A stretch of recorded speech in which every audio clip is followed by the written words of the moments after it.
অন্যায়ের প্রতিবাদ করলে, আমরা সত্যি কথাটা তুলে ধরলে, আমরা যখন যৌক্তিকভাবে সমালোচনা করি, তখন আমাদের বিরুদ্ধে 10 কোটি টাকার মানহানির মামলা দেওয়া হয়। তখন আমরা মনে করি এগুলো হচ্ছে আমাদেরকে ভয় ভীতি দেখানোর লক্ষণ।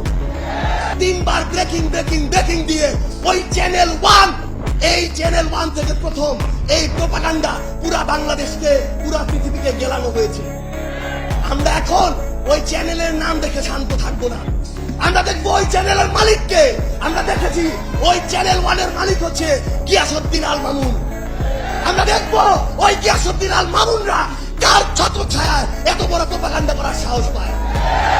আমাদেরকে মিডিয়া কর্মীরা এটা পর্যন্ত বলেছে, ভাই আমরা কনফার্ম উনি দেশে নেই, কিন্তু উপরের চাপ আছে, আমাদেরকে ব্রেকিং দিতে হয়েছে।